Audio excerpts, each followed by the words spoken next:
dalam konteks penelitian dari segi pen, umat Islam mencipta pen yang pertama. Dan pencipta pen yang pertama yang menggunakan dawat ini ialah Abbas bin Ibn Firnas yang juga mencipta kapal terbang ataupun alat terbang yang pertama, tetapi dilupakan dalam sejarah barat. Dan pen yang direka oleh Abbas bin Firnas ini ialah untuk mengambil sempena Iqra bismil rabbikal ladzi khalaq, khalaqal insana min 'alaq, wa Iqra wa rabbukal akramul ladzi 'allama bil qalam, 'allamal insana ma lam ya'lam. Al-qalam disebut di sini ialah yang menjadi asas kepada pembacaan, iaitu melalui pembacaan ilmu dan kajian. Dan tokoh ini Abbas bin Firnas menciptakan, dan ilhamnya datang daripada surah Al-Alaq ini, dan dia menciptakan satu alat tulis yang dawat masuknya disebut sebagai hibr dan boleh tahan 1 bulan untuk satu pen. Sebelum ini di barat ataupun di mana saja mereka celup budaya dan mereka tulis, dan apabila habis mereka celup lagi. Tetapi dengan pen ini yang direka oleh Ibn Firnas merupakan satu penciptaan yang memangkinkan lagi ataupun menguatkan lagi, membantu untuk pengajian, untuk penyalinan buku ataupun teks yang lebih luas. Dan itulah tuan-tuan. Kita lihat juga dalam kajian ilmu matematik, bagaimana nombor yang digunakan sekarang. Ilmu nombor yang digunakan oleh komputer sekarang itulah nombor itu dipanggil sistem angka Arab, sistem angka Islam.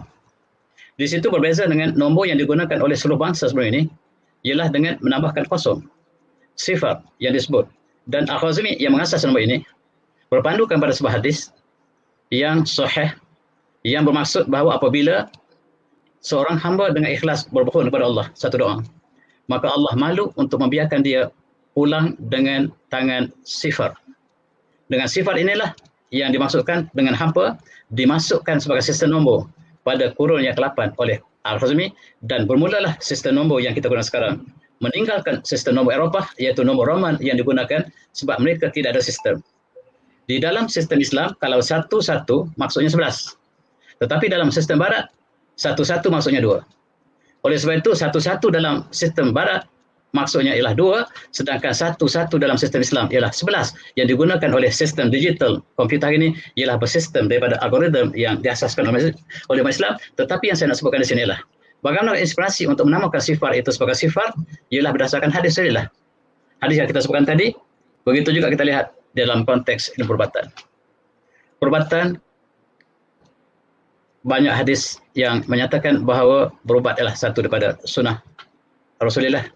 Dan bagaimanakah setiap penyakit yang Allah turunkan penawarnya. Di sinilah kita lihat umat Islam mengkaji secara mendalam dan berdasarkan kepada perubatan Islam secara sepadu.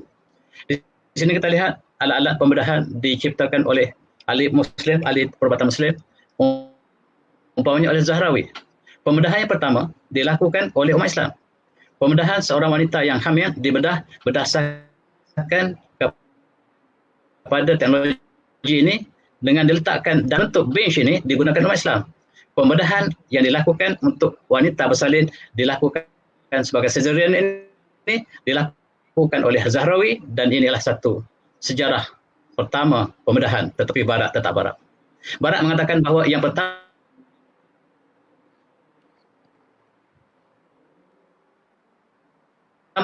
pembedahan dilakukan sebab Caesar emaknya telah mati dan dibelah perutnya dan mengeluarkan Caesar sebagai sangat jelas. Caesar dibelah daripada mayat ibu yang sudah mati. Tetapi apa yang dilakukan oleh Zahrawi ialah ibu yang masih hidup. Perbeza yang sangat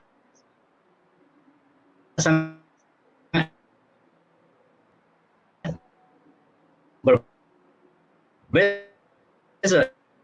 Di situ ialah asas berbeda kemudian yang oleh Ibn Sina umpamanya untuk diletakkan di bawah lidah pesakit dan pesakit akan lali.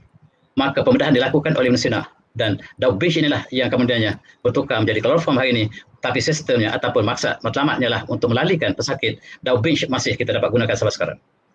Itulah kita lihat bagaimanakah mereka menjadikan sebagai Al-Quran, sebagai hadis, sebagai asas untuk memulakan ilmu ini. Dan inilah kita panggil paradigma tauhid ataupun tauhid Al-Qurani ataupun sebagainya, yang maksudkan bahawa kesepaduan ilmu Al-Quran dan ilmu kauniyah ini dipadukan oleh umat Islam. Dan paradigma ialah kerangka rujukan utama yang disitulah seluruh saintis bekerja bahawa di bawah paradigma Islam, dan itulah yang berlaku pada satu masa dulu.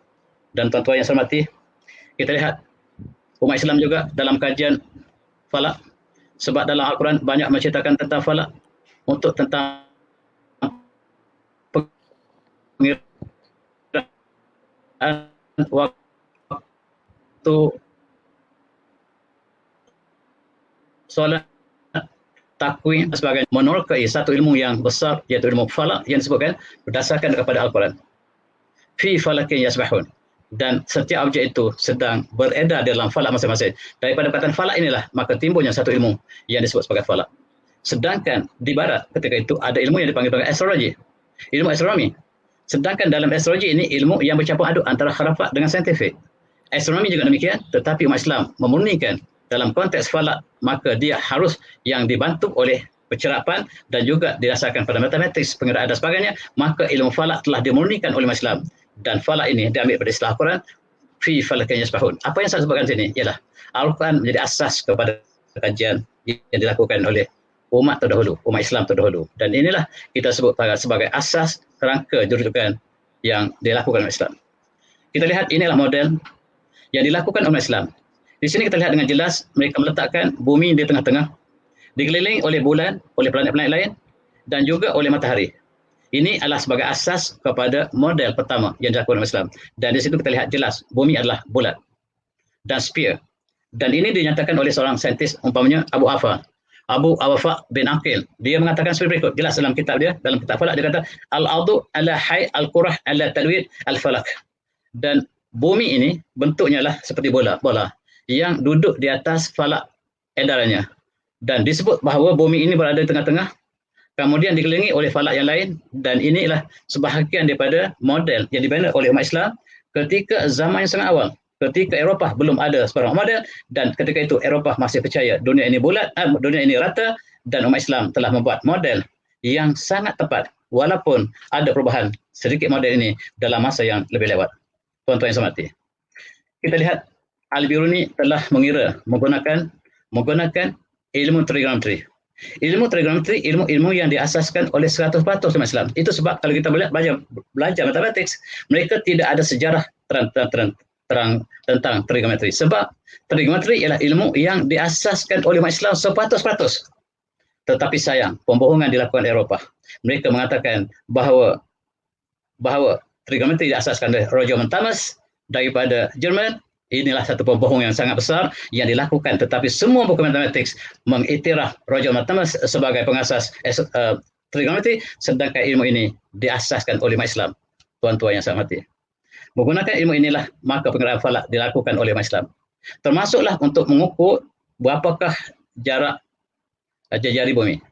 Dan Al-Biruni dengan cara yang sangat cantik mengukur lilithan bumi. Ketika Eropah mengatakan bumi ini rata, umat Islam telah mengukur tentang lilithan bumi, dan nilai yang diberikan oleh Al-Khwarizmi ialah 6,339,9 km, yang sangat tepat sampai hari ini. Ini dilakukan dalam kurun ke-10, 1000 tahun lebih. 1 tahun lebih lepas dikira oleh umat Islam berdasarkan kepada cerapan, kepada panduan kajian berdasarkan kepada Al-Quran dan sebagainya, dan menggunakan matematik, cerapan, dan akhirnya dia telah membuat kesimpulan bahawa bumi bersifat bulat dan garis lurus ataupun garis jari-jarinya bernilai sebanyak 506,000 km, yang sangat tepat sampai hari ini, tuan-tuan. Inilah kemudiannya digunakan umat Islam. Kenapakah kajian bumi ini sangat penting umat Islam? Ialah antaranya ialah untuk melihat kedudukan koordinat kiblat. Setiap tempat harus kita rujuk kepada kiblat untuk solat. Perkara yang wajib ialah mengetahui kiblat dengan tepat, dan inilah antara motivasi umat Islam ialah untuk menyelesaikan masalah umat Islam. Maka timbulnya ilmu trigonometri ialah kerana kiblat. Untuk melihat kiblat dengan tepat, maka dilakukan oleh umat Islam garis bujur dan garis lintang ialah untuk mengukur latitude ataupun altitude, dan untuk mengukur koordinat setiap bandar dunia, maka Mekah dijadikan sebagai rujukan. Inilah yang tidak dinyatakan dalam sejarah mereka. Dan inilah paradigma yang diasaskan oleh Islam. Tuan-tuan yang saya hormati, apabila kita sebut paradigma yang diasaskan oleh Islam, yang berpusat di negara umat Islam, tetapi bukan sahaja umat Islam yang lakukannya, tetapi dilakukan oleh orang Yahudi, dilakukan oleh Nasrani, tetapi paradigma tetap dipegang oleh umat Islam. Maka seluruh kegiatan sains seperti itu berlaku di atas prasah atau falsafah ataupun di atas kerangka jurukan, di atas tiang seri yang sama. maka binaan dibina berdasarkan kepada falsafah tadi, walaupun dibina oleh bukan Islam, bukan oleh Islam, tetapi paradigmnya lah untuk kemudahan umat, terutama dalam konteks Islam, untuk kerukunan dalam konteks umat ibadah umat Islam, termasuklah pengiraan falak dan sebagainya. Oleh sebab itu kita lihat juga wa'iddu mastata'tum min quwwatin wa min ribatil khayl, dan umat Islam diminta supaya bersedia dengan kekuatan tentera. Di sinilah kita lihat seorang tokoh di Osmaniyah, iaitu Hasan Shalabi. Pada tahun kurun yang ke-17, 1633, telah mencipta roket yang pertama. Roket pertama ini direka oleh umat Islam. Tetapi sayang, apabila teknologi moden hari ini dikemukakan, maka mereka menafikan umat Islam hubungan dalam yang mencipta roket di dunia. Oleh sebab itu, dalam buku teks tidak ada siapa, mereka tidak pernah sebut siapakah yang mencipta roket. Sebab apabila orang selain pada Eropah yang mencipta, mereka akan padamkan. Itu sebab dalam buku matematik hampir tidak ada penciptanya. Sebab kebanyakan matematik dasar umat Islam. Termasuklah dalam sebahagian daripada spherical trigonometry, di dalam trigonometry, dalam arithmetic, kebanyakan di asas umat Islam, maka mereka padamkan seluruh nama dan penciptanya tidak disebut sebab mereka sangat prejudis dengan Islam. Oleh sebab itu, tuan-tuan, kita lihat paradigmnya ialah untuk menjadikan Islam itu sebagai tunjang paksi pendidikan, dan kita boleh sebut bahawa di dalam awal amat Islam ini, maka falsafahnya lah falsafah tauhid ataupun peragama tauhid, dan kita bekerja dalam masa yang cukup lama sehingga inilah yang kemudian tersebar ke seluruh dunia dan membantu Eropah untuk kenal kebenaran dalam konteks saintifik. Dan kita lihat satu lagi contoh. Dalam surah Al-Baqarah, Allah menyatakan bahawa hati orang Yahudi ini keras dan keras seperti batu, bahkan lebih daripada batu. Sedangkan batu itu wa inna minal hijarati lama yatabaju minhun anhar, tetapi batu itu sendiri tidak sekeras hati orang Yahudi. Sebab di antara batu itu ada yang keluar air daripada celah-celah batunya. Maksudnya batu itu tidak sekeras hati orang, kalbu orang Yahudi. Wa inna minha lama yasaqu fa yakhruju minhu lama, dan di antaranya pecah dan keluar aliran air dari celah-celahnya. Wa inna minha lama yahbitu min khasillah, dan di antara mereka jatuh kerana takut kepada Allah. Dalam konteks Islam, setiap objek, setiap alam semesta, setiap makhluk, mereka patuh kepada Allah. Dalam konteks batu ni jatuh dari atas ke bawah ialah kerana khasyatullah, kerana dia takut pada Allah. Dan inilah yang dikaji oleh umat Islam. Umat Islam mengkaji dalam bentuk sunnatullah, dan kemudian dibawa ke barat dinamakan graviti. Sedangkan graviti ini telah selesai dikaji oleh umat Islam dan mereka isytiharkan. Newton ialah pengasas graviti, dan tuan-tuan lihat tulisan umat Islam. Mereka mengkaji tentang graviti ini sejak pada kurun yang ke-8. Sedangkan Newton lahir 800 tahun kemudian. Bagaimanakah Newton disahkan sebagai pengasas graviti? Di sekolah semua buku mengatakan Newton mengasas graviti, tetapi Newton mengatakan, if I can see further because I'm standing on giant shoulder. Saya hanyalah menyatakan hasil orang lain. Saya berdiri atas belakang gergasi. Gergasi ialah umat Islam. Inilah yang lupa disebut oleh tulis aparat. Dan kita lihat umat Islam. Umpamanya ilmu markah. Ilmu markah mengatakan bahawa apabila kita lepaskan batu kecil dan batu besar, dia akan jatuh sentak dan sama sampai ke bawah, sama sebab tarikan graviti adalah sama, yang berbeza adalah jisim, dan inilah yang diuji kembali di Eropah oleh Galileo umpamanya pada masa yang lebih lewat. Dan begitu juga Al-Khazin umpamanya mengkaji tentang batu yang jatuh kerana takut kepada Allah tadi, dan dia mengatakan inna dzalika natish min quwwati tajad hadzal jasad bitijah markas al-ard. Dan inilah satu force, satu daya yang menarik objek ke arah pusat bumi. Ini kita panggil graviti kemudiannya. Dan dikaji oleh Islam. Selesai dikaji dalam kurun yang ke-10. Termasuklah gerhana matahari. Umat Islam mengkaji apabila 3 objek, matahari, bumi dan bulan, berada di antara ketiga dalam satu garis, maka graviti akan menarik satu sama lain. Apabila berjauhan, dia akan kurang graviti. Apabila berdekatan, dia akan dekat. Dan umat Islam menerangkan kenapakah air pasang dan surut berdasarkan graviti. Tiba-tiba barat menulis Newton sebagai pengasas graviti. Bohong sama sekali. Dalam konteks ini kita lihat Maktutat, manuskrip yang ditulis dalam kurun ke-10, 11, 12, lengkap menceritakan tentang graviti. Dan kisah pembohongan yang besar dilakukan British apabila dia menjajah kita. Dia mengatakan satu hari Newton duduk di bawah pokok, maka jatuh buah apple dan dia mengasaskan graviti. Dan Newton kata, saya bukan mengasas graviti, saya hanya tiru daripada umat Islam. dan siapakah yang benar dalam konteks ini. Kita lihat bagaimanakah paradigm umat Islam menjadikan Al-Quran untuk memulakan kajian dan berbeza dengan apa yang ada hari ini. Dan tuan-tuan yang ingin mengkaji tentang sejarah ataupun perkembangan paradigm Islam, perkembangan sains dalam paradigm Islam, dalam acuan Tauhid Al-Ul Albab, tuan-tuan boleh rujuk buku-buku yang tulis oleh Rushdi Rashid. Dia mengumpul sains Islam yang banyak, dan saya tertambudi kepada tokoh ini, Profesor Rushdi Rashid, sebab ketika saya melakukan kajian PhD saya dalam tamadun Islam dulu, dalam konteks fizik, matematik dan falak dan sebagainya, mantik, saya banyak merujuk kepada tulisan Profesor Rushdi Rashid. Dan terima kasih kepada Profesor, saya sangat tertambudi sebab buku yang dikeluarkan, bukan dia keluar buku, dia keluar manuskrip yang ditulis oleh Islam dikeluarkan kembali oleh Profesor Rushdi Rashid, dan dia menangisi sebahagiannya dan meninggalkan sebahagiannya, dan saya mengambil celah-celah manuskrip yang tidak dikaji oleh Profesor ini, saya cuba kaji kembali, dan saya bukan untuk bangga, tetapi antara yang saya cukup kagum ialah bagaimanakah paradigm Islam menghasilkan satu kajian yang cukup luas, dan kemudian disambung oleh Profesor Puan Sejin yang juga banyak menerbitkan manuskrip-manuskrip yang mengeluarkan kembali untuk ditapakkan, dipersembahkan kepada pengkaji moden, supaya kita lihat bahawa sumbangan umat Islam sangat besar dalam sains teknologi, tetapi hampir keseluruhannya dilupakan oleh dunia moden hari ini apabila mereka berpindah daripada paradigm Islam kepada paradigm di Barat. Dan apakah paradigm Barat itu? Kita cuba lihat selepas ini, insyaAllah. Dan dalam konteks ini kita lihat perbezaan antara Arab dengan tamadun Arab dan tamadun Eropah. Dari segi kalimah bahasa Arab, ialah bahasa yang paling kaya di atas muka bumi ialah bahasa Arab. Dan kalau kita lihat dalam kamus dia, bahasa Arab yang asli mempunyai 12 juta kalimah asal. Sedangkan Inggeris yang paling banyak pun 600,000 perkataan asal Inggeris, yang lain ialah daripada petikan daripada bahasa-bahasa lain. Tetapi bahasa Arab 12 juta tuan-tuan yang sangat kaya, dan inilah hikmah Allah turunkan Al-Quran dalam bahasa Arab antaranya.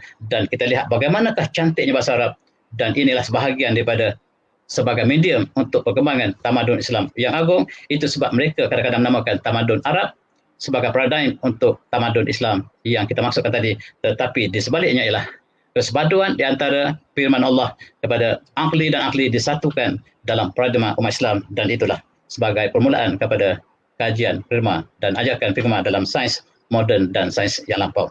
Kalau lihat sebahagian besar daripada Al-Quran ialah tentang sejarah. Kenali sejarah. Sejarah ialah mengajar kita untuk kenal kebenaran. Jangan kita repeat balik apa yang dilakukan oleh orang terdahulu. Kesalahan diambil sepadan dan yang baik dijadikan teladan. Dan kita lihat, kalau kita nak ke depan, harus kita undur ke belakang sedikit dan kita melompat ke depan untuk mengambil momentum, dan itulah maksud sejarah, ialah untuk ambil momentum ke belakang, undur ke belakang dan mengambil momentum. Dan kalau kita memandu di jalan raya tanpa ada side mirror dan cermin yang melihat ke belakang, kita akan melanggar kawan kita di sebelah kanan ataupun di trafik lain. Dan maksud ialah sejarah, ialah tengok ke belakang untuk kita pecut ke depan. Itulah maksud sejarah. Dan mereka yang tidak ada sejarah, tidak ada identiti. Dan sehubungan ini juga, barangkali kita teruskan dengan sejarah Barat yang cukup malam. Ketika umat Islam telah mencapai satu tamadun yang besar, umat di Barat masih hidup dalam zaman gelap. Bukan saya kata, tapi mereka sebut the Dark Ages. Bilakah the Dark Ages? Dark Ages daripada awal mereka bersama dengan gereja sampailah kurun yang ke-17. Bahkan revolusi Perancis berlaku dalam kurun yang ke-18, 19. Ialah untuk membebaskan mereka daripada kegelapan cekaman gereja yang ada dalam kalangan mereka. Ketika itu mereka percaya pada bonfire. Mereka percaya apabila gerhana matahari berlaku, gerhana bulan, itu sebab syaitan yang akan makan, naga yang akan makan bulan dan sebagainya. Inilah kepercayaan orang Barat, orang Eropah ketika itu. Ketika umat Islam menceritakan bahawa gerhana matahari ialah sebab bayangan antara objek langit, dan mereka sangat takut pada nombor 13. Inilah sifat orang Barat. Ketika mereka zaman-zaman gelap, mereka takut pada nombor 13. Dan mereka telah bebas daripada khurafat ini. Tetapi sayang, bila kita sudah moden, kita pula mengambil nombor 13. Kita takut nombor 13. Dan orang Melayu, Islam pun takut kepada zaman kegelapan mereka yang 13. Ialah nombor yang sial, dan ini menyentuh akidah kita sendiri. Di Bandar Bangi, saya adalah peneroka di Bandar Bangi. Pada akhir tahun 70-an, saya sampai ke Bandar Bangi. Tidak ada jalan nombor 13. Rumah saya nombor 11A. Dan ini khurafat yang dibawa oleh orang Barat yang menjelma ke dalam masyarakat Melayu. Dan Bandar Baru Bangi ialah simbol Islam Melayu. Dan mereka masih mengadakan khurafat yang sama. Ketika Eropah sudah bebas daripada khurafat, yang kita mengambil khurafat dan kita juga menyebarkan kisah vampire dan sebagainya dalam filem-filem, dan kita kembali pada zaman kegelapan mereka. Dan subhanallah, siapakah kita sebenarnya? Dan ketika itu mereka di bawah gereja. Gereja menekan setiap intelektual mereka mesti patuh kepada paradigm gereja. Gereja ada paradigm mereka, dan setiap kajian di Eropah mesti patuh kepada paradigm gereja. Gereja mengatakan bahawa apabila berlaku kemalangan, maka itu adalah sebab syaitan dan sebagainya. Sakit disebabkan oleh syaitan. Dan berbeza dengan Ibn Sina ketika itu, sebelum itu mengatakan bahawa sebabnya penyakit ini, sebab dalam udara ini ada pencemar haiwan yang sangat halus. Sekarang kita panggil bakteria. Disebut oleh Ibn Sina, apabila udara itu tercemar oleh binatang yang sangat halus ini, yang tak dapat dilihat mata, maka kita akan terkena sakit. Maka sakit yang dihubungkan dengan Ibn Sina ialah di antara haiwan yang kecil yang sekarang kita panggil bakteria, tetapi Barat mengatakan sakit disebabkan oleh syaitan. Oleh sebab itu, untuk baik dengan sakit, maka harus menggunakan magnet. Magnet ialah untuk menakutkan syaitan, dan mereka menggunakan cross untuk menakutkan syaitan. Maka itulah perubatan dilakukan oleh gereja, dan umat Islam telah mencapai satu tamadun yang besar, tapi mereka masih lagi percaya pada khurafat di Eropah. Dan gambar ini adalah gambar Gerbert of Algerex. Dia sangat istimewa. Dia datang daripada Bandar Aradet, dan dia kebetulannya masuk ke Universiti Islam Indonesia. Dia masuk dan dia belajari bahawa apa yang dilakukan oleh khurafat yang ada di Eropah ialah satu khurafat yang merupakan zaman gelap mereka. Dan tokoh ini kemudian dilantik menjadi Pope Sylvester II. Dia belajar di Universiti Islam Indonesia, dilantik menjadi ketua agama Kristian. Ini satu benda yang sangat pelik yang berlaku dalam sejarah. Keluar daripada UAE, Gombak, dia jadi ketua padri di Eropah, dan dia menduduki tempat di Vatican, dan dialah yang perkenalkan matematik Islam ke England, dan England menolak matematik Islam sebab mereka lebih suka guna nombor Roman. Dan sekarang dia cuba meyakinkan bahawa nombor Islam ini bukan kita ambil Islam, tetapi sistem nombornya sangat baik, sehingga sekarang seluruh dunia menggunakan nombor Islam. Yang kita gunakan sekarang ialah nombor yang diasaskan oleh Islam. Tuan-tuan, Gerbert Aurelius ialah satu tokoh gereja tetapi pemikiran yang terbuka. Dan antara sebab Eropah menerima ilmu Islam ialah sebab tokoh ini.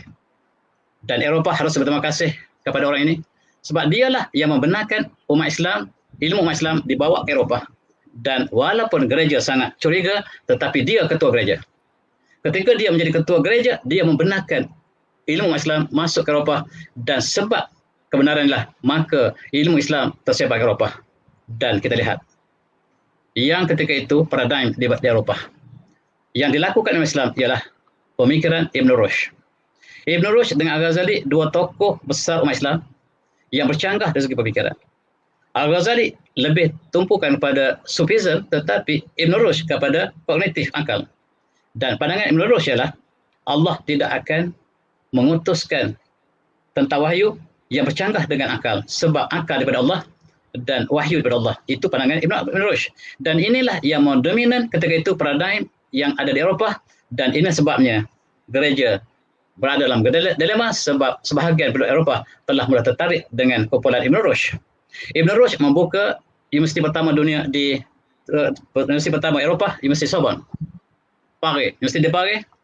Kemudian membuka Universiti Leuven di Jerman, membuka Universiti Munich, dan terima kasih kepada umat Islam sebab tiga universiti utama ini dibuka oleh murid-murid Ibn Rushd.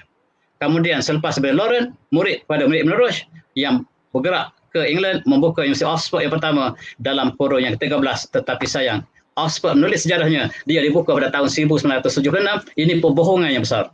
Sedangkan Universiti Paris dibuka pada tahun 1205. Maksudnya Oxford lebih lewat daripada Universiti Sorbonne, tetapi dia mendahului Sorbonne. Seolah-olah mereka lah universiti pertama Eropah, dan mereka lupa dibina oleh umat Islam.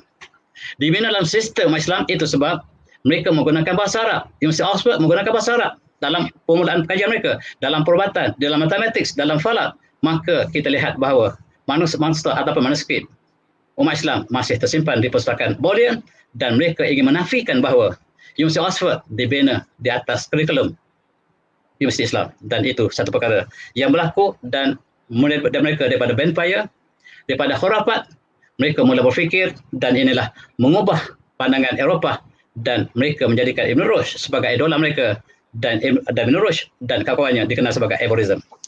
Averroism ini ialah satu pahaman yang cuba menilai kembali setiap amalan dan mereka dibangkitkan sebagai golongan reformis, iaitu golongan yang cuba melihat amalan sama ada dalam agama, dalam masyarakat yang bercanggah dengan kitab suci, maka harus dipadamkan. Dan dia mempengaruhi sebahagian daripada penduduk Eropah. Dan kita lihat di Eropah ketika itu wanita tidak dibenarkan untuk pergi belajar sebab mereka mengatakan wanitalah sebabnya manusia turun ke bumi. Asalnya manusia berada dalam Garden of Eden, dan kemudian sebab Hawa Eve makan buah terlarang, maka mereka dijatuhkan ke dalam bumi. Maka itu pandangan orang Kristian, maka wanita dikatakan sebagai masyarakat yang dilaknat, curse. Oleh sebab itu wanita tidak dibenarkan untuk sama dengan lelaki, mereka tidak dibenarkan belajar, mereka tidak dibenarkan untuk memiliki harta, mereka tidak dibenarkan untuk memilih pemimpin, dan bila mereka berkahwin, mereka tak ada hak untuk menggunakan nama asal mereka dan mereka terpaksa menggunakan nama suami mereka, Mrs. kepada suami. Kalau suaminya dengan nama Johnson, Mrs. and Johnson, maka mereka tidak ada hak untuk menggunakan nama mereka sendiri. Dan itulah masyarakat Eropah satu masa di bawah gereja, sedangkan Islam telah membebaskan.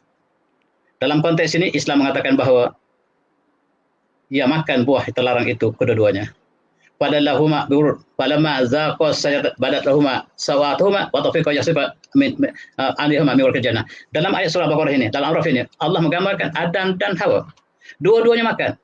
Tetapi Allah telah mengampunkan dosa ini, maka tidak ada lagi dosa warisan sebagaimana yang dipercayai oleh orang Kristian, maka Islam membebaskan sebab dosa yang dilakukan ayah telah dihapuskan oleh Allah SWT dan dosa ayah tidak ditanggung oleh anak dalam konteks mahkamah moden dunia ini, dan wanita dalam Islam diberikan tempat yang sangat mulia. Kita lihat universiti pertama di dunia dibuka oleh wanita. Wanita atau Fatimah Al-Fihris ini. Fihriyah. Ialah wanita yang membina universiti Morocco, universiti pertama, universiti Quran. Dan ini ialah universiti pertama dunia. Dan wanita mempunyai peranan bukan saja peranan yang biasa, tetapi sebagai pengasas pada universiti dunia. Dan ini dibuka ketika Eropah belum ada lagi. Dibuka dalam kurun yang ke-9 pada tahun 899, England belum ada, kita sudah ada universiti. Dan kita lihat bagaimanakah universiti yang dibuka ataupun wanita diberikan ruang untuk pelajari ilmu dan sebagainya. Dan kita lihat Maryam Asrobi terkenal dengan bidang falaknya. Dan ketika itu Eropah tidak membenarkan wanitanya untuk pergi ke sekolah, tidak benarkan universiti, dan tuan-tuan, wanita Eropah pertama yang dibenarkan untuk belajar universiti hanya dalam kurun ke-19. Dan wanita itu ialah orang Jerman, dan cucu dia datang ke Malaysia satu masa dulu menceritakan bahawa moyang saya adalah wanita pertama yang dibenarkan oleh Eropah masuk universiti ialah moyang saya. Dan ketika itu barulah kurun ke-19 Eropah tidak membenarkan wanita, tetapi mereka tidak pernah sebut tentang sejarah ini. Sedangkan yang menindas wanita ialah Eropah, dan sekarang mereka tukar yang menindas wanita ialah Islam. Mereka pernah berada dalam zaman tekanan gereja dan Islam telah membebaskan wanita, sedangkan mereka menukar status ini dan mereka lah mengatakan mereka lah wanita yang bebas, sedangkan mereka ditekan oleh gereja sampai kurun ke-19, tuan-tuan. Kita lihat ketika itu bagaimanakah pemikiran Islam. Pemikiran yang dibawa oleh Ibn Rushd. Walaupun kita mengatakan dia adalah golongan Mu'tazilah, tetapi sebenarnya dialah mempengaruhi Eropah. Sehingga kita lihat tokoh gereja yang pertama. Tokoh gereja pertama sangat curiga apabila ilmu Islam ini sampai ke Perancis. Dan pemuda-pemuda Perancis pakai serban sebagai orang Arab. Mereka pakai jubah seperti orang Arab. Dan sangat-sangat mengecewakan gereja apabila jubah Islam dipakai oleh orang Eropah, sebab mereka menyangka dengan pakaian seperti orang Islam, mereka menjadi maju. Sebagaimana orang Islam sekarang pakai cara barat, menyangka bahawa dengan pakaian barat kita menjadi maju. Maka demikianlah orang Eropah dulu, mereka pakai baju orang Arab, hidup cara orang Arab, bercakap orang Arab, supaya mereka dianggap sebagai kaum yang saintifik. Islam menerokai dunia. Islam menjadi contoh ketika itu. Dan tokoh gereja Thomas d'Aquinas, setiap belajar falsafah mesti tahu Thomas Aquinas. Siapakah dia? Thomas Aquinas bersama gurunya Albert D. Magnus ialah tokoh yang menentang ilmu Islam. Kemudian D. Magnus minta di Aquinas pergi masuk ke Universiti Islam dan nak tahu apakah yang dipelajari umat Islam. Pergi sebagai spy. Dan Thomas Aquinas ialah orang gereja. Dia masuk kuliah Ibn Rushd. Dia masuk kuliah yang diajar oleh kumpulan Ibn Rushd. Dan dia tertarik. Dia mula menentang gereja. Dan dia dihantar untuk menentang Islam. Tetapi dia sekarang menentang gereja. Namanya Thomas Aquinas. Dia pakai serban. Dia pakai jubah. Apa hal dengan kamu ni? Kami suruh kamu pergi tengok Islam. Tiba-tiba kamu jadi orang Islam. Tak, saya bukan Islam. Tetapi cara setiap yang kita buat harus didasarkan pada nas. Itu disebut oleh kumpulan Ibn Rushd. Apa yang tidak ada nas, kita batal. Termasuklah gereja yang mengampun dosa. Apabila padri mengampun dosa, daripada manakah nasnya, kata Thomas Aquinas? Nampaknya kamu sudah masuk bersama Islam.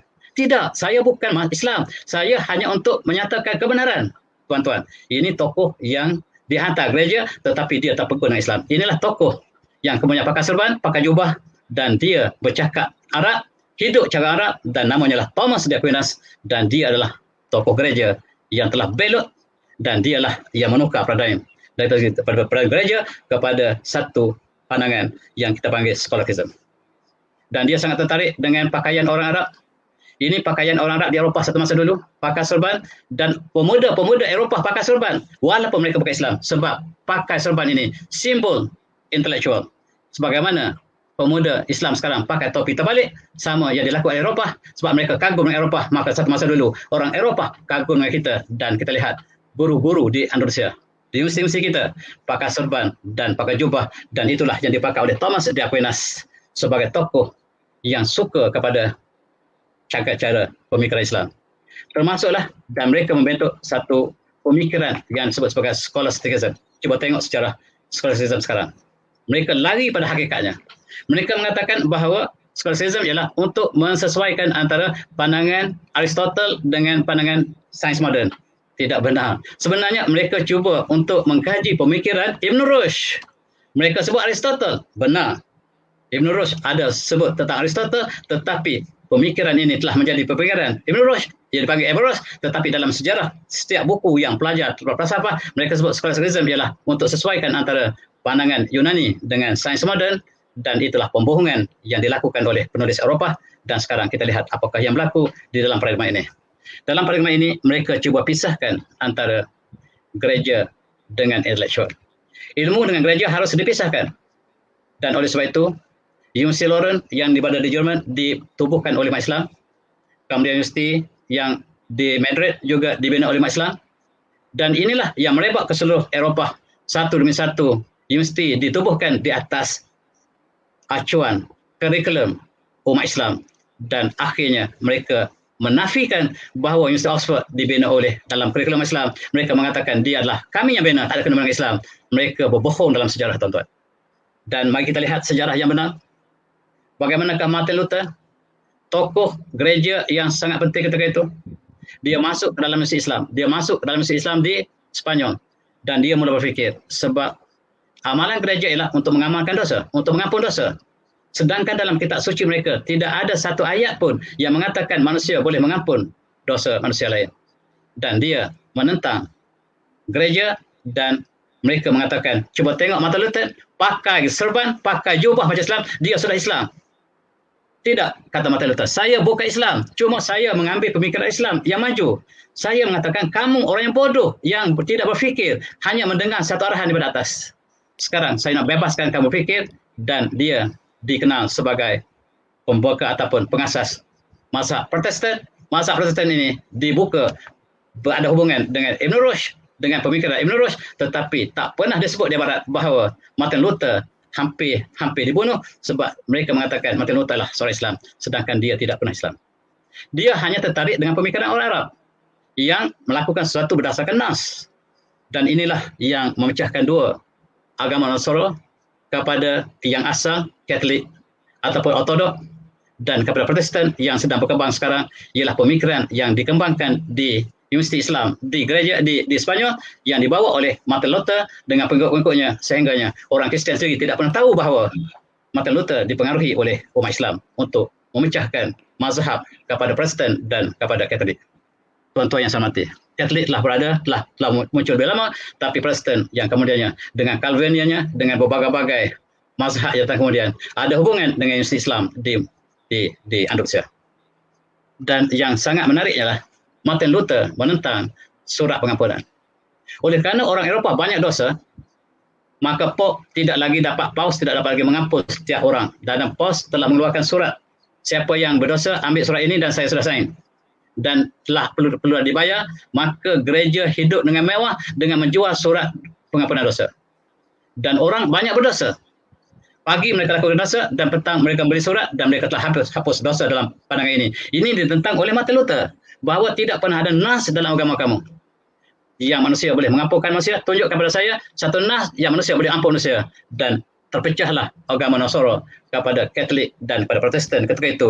Dan yang ada di sini mengubah paradigma daripada kajian yang dilakukan oleh Eropah, sebab Eropah sangat kasar dalam konteks mereka yang menentang ataupun mengadakan pengajian yang berbeza dengan gereja. Mereka dibakar hidup-hidup. Oleh sebab itu, ribuan orang Kristian dibakar oleh gereja. Mereka membakar orang gereja sendiri sebab sebahagian mereka mengatakan pandangan yang bercanggah dengan gereja. Antara pandangan gereja ialah bumi tidak bergerak. Bumi tidak bergerak dan matahari mengelilingi bumi. Siapa yang mengatakan sebaliknya, dia berhak untuk dibakar. Dan ribuan ketika itu ilmuwan Eropah dibakar hidup-hidup sebab dalam paradigma gereja berbeza dengan paradigma yang dipegang oleh kumpulan yang terpengaruh dengan Ibn Rushd dan mereka diketuai oleh tokoh gereja yang sudah belok. Umpamanya di Aquinas yang telah belok kepada gereja, dialah yang mengembangkan scholasticism di barat sebab dia tertarik dengan Islam.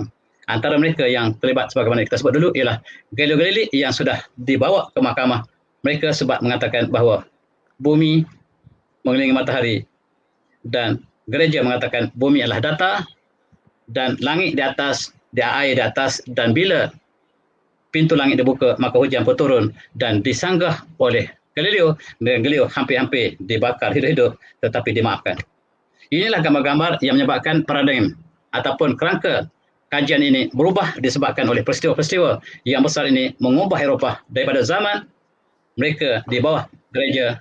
Mereka cuba pisah dengan gereja dan mereka telah mentarifkan satu falsafah lain, iaitu falsafah yang kita akan sebut insyaAllah lepas ini ialah mekanisme. Dan Galileo selepas dia dibawa ke mahkamah, dia keluar, dia kata and yet it moves, apple si move. Dan dalam perbicaraan tadi saya kata bumi diam sebab saya nak selamatkan diri saya. Sekarang saya kembali mengatakan bumi bergerak, matahari bergerak, dan itulah yang disebut dalam Inquisition, sejarah yang menukar paradigma di Eropah daripada zaman gereja pada zaman yang mereka sebut sebagai mekanisme. Dan ini ada kesesuaian dengan kitab suci mereka. Apabila mereka telah sekularkan, ini berdasarkan kepada Jesus Christ mengatakan give the Caesar what is Caesar's and what God is what is God's. Dan berilah hak Caesar, raja kepada raja, dan hak gereja kepada gereja, Tuhan kepada Tuhan. Maka inilah secularism dan mereka mengambil asas ini untuk memisahkan antara gereja dengan sains. Ini dipanggil scientific revolution. Dikemukakan oleh Descartes, dibawa oleh Newton, oleh kumpulan ini, kumpulan-kumpulan yang menentang gereja. Antara tokoh yang kuat tentang gereja ialah Descartes, Newton dan kawan-kawannya yang ingin membawa acuan sains keluar daripada gereja dan membina satu lagi falsafah baru ataupun paradigma baru yang mereka sebut sebagai mekanisme. Dan ini diasaskan oleh Hobbes, diasaskan oleh Descartes, diasaskan oleh Galileo, Copernicus, dan semua saintis barat telah lari dari gereja dan mereka memisahkan di antara gereja dengan sains. Maka bermulalah satu episod falsafah yang baru di Eropah, iaitu memisahkan antara gereja dengan saintifik.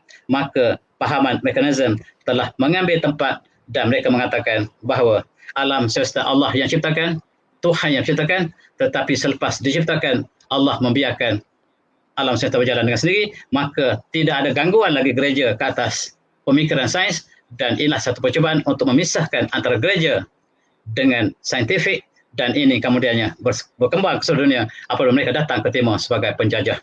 Dan itulah sejarah yang buruk, yang sangat menyayat hati apabila mereka menukarkan paradigma Islam kepada gereja dan gereja kepada pemisahan abadi antara sains dengan gereja, sebab gereja bersikap kasar terhadap saintis ketika itu, maka lahirlah satu sains tanpa ketuhanan dan dia dikemukakan oleh Newton, dan inilah yang berkembang pada seluruh dunia apabila Newton menulis buku Naturalis Principia Mathematica bukan dalam bahasa Inggeris tapi dalam bahasa Latin. England menggunakan bahasa Latin, tuan-tuan. Bahkan dalam ekonomi, dalam politik, di dalam undang-undang, mereka masih menggunakan bahasa Latin di Universiti Oxford. Dan mereka tidak menggunakan bahasa Inggeris. Sebab bahasa Inggeris dianggap sebagai bahasa kampung ketika itu. Oleh sebab itu, bahasa yang diiktiraf sebagai bahasa yang saintifik ialah bahasa Arab dan bahasa Latin. Tetapi sayang, masa telah berubah. Akhirnya mereka mencimuh bahasa Arab sebagai bahasa orang padang pasir, sedangkan mereka lupa bahawa istilah yang mereka guna sekarang kebanyakan dalam saintifik ialah berasal daripada bahasa Arab, dan mereka telah lupakan satu episod perkembangan, perubahan, kajian daripada zaman Islam pada zaman Eropah, dan lahirlah matematik, fizik tanpa ada sebarang ketuhanan. Umpamanya dalam hukum gerakan Newton, maka Tuhan sudah tidak ada sama sekali. Dan inilah yang disebarkan ke seluruh dunia, dan setiap pelajar yang belajar dalam konteks ini, mereka melupakan ketuhanan dalam kelas fizik, dan Newton laws of motion ini membebaskan sains daripada gereja, membebaskan sains daripada ketuhanan, dan bercanggah dengan sains yang dibina di bawah paradigma saintifik tauhid yang dibina oleh Islam satu masa dulu, dan sekarang telah berubah sama sekali daripada zaman Islam kepada zaman Eropah. Dan sains juga telah berubah. Sains tidak bukan natural sebagaimana disebutkan oleh pengurusi tadi, tetapi dia berubah berdasarkan kepada siapakah yang membina sains tersebut. Sains Eropah tentu tidak sama dengan sains Islam. Dan terima kasih.